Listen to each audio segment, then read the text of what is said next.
ओम गण गणपते नमः। प्रणाम।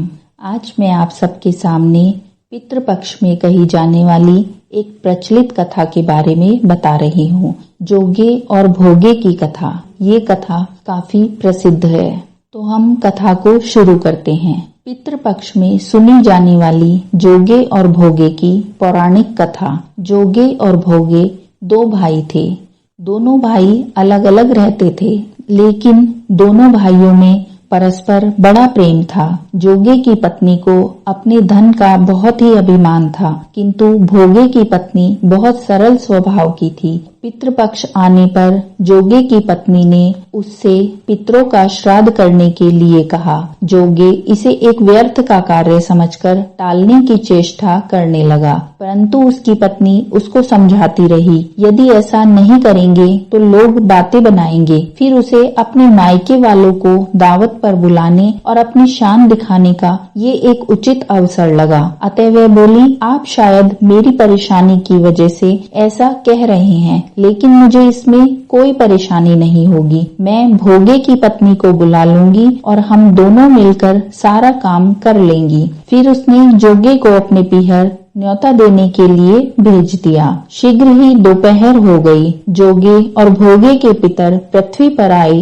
पहले वे जोगे के यहाँ गए तो वे क्या देखते हैं कि उसके ससुराल वाले वहाँ आकर भोजन कर रहे हैं। पितर निराश होकर भोगे के यहाँ गए तो वहाँ क्या देखते हैं कि पितरों के नाम पर अंग्यारी दे दी गई थी। पितरों ने उसकी राख चाटी और भूखे ही नदी किनारे चले गए। थोड़ी देर में सारे पितर इकट्ठे हो गए और सभी पितर अपने अपने यहाँ के श्राद्धों की बड़ाई करने लगे। जोगे और भोगे के पितरों ने भी अपनी आप बीती सबको सुनाई और वो सोचने लगे कि अगर भोगे समर्थ होता तो शायद उन्हें भूखा न रहना पड़ता, मगर भोगे के घर में तो 2 जून की रोटी भी नहीं है। यही सोचकर उन्हें भोगे पर दया आ गई। अचानक से वो नाच गाना करने लगे। भोगे के घर धन हो जाए, भोगे के घर धन हो जाए। सांझ हो गई। भोगे के बच्चों को कुछ भी खाने को नहीं मिला। उन्होंने माँ से कहा कि माँ, बहुत भूख लगी है। तब उन्हें टालने के लिए भोगे की पत्नी ने कहा कि जाओ बेटा,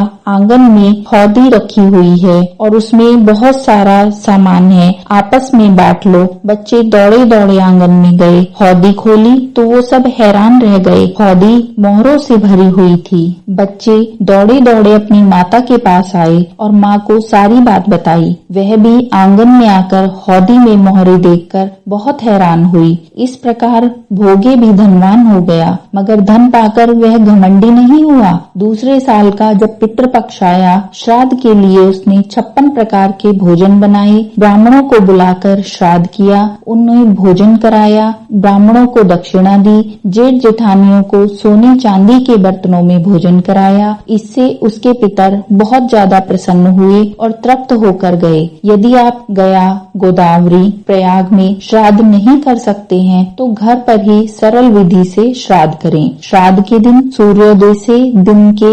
12:24 तक की अवधि के बीच श्राद्ध करना चाहिए। इस प्रकार ये जोगे और भोगे की कथा यहीं पर समाप्त होती है। आशा करती हूँ आपको ये कथा पसंद आई होगी।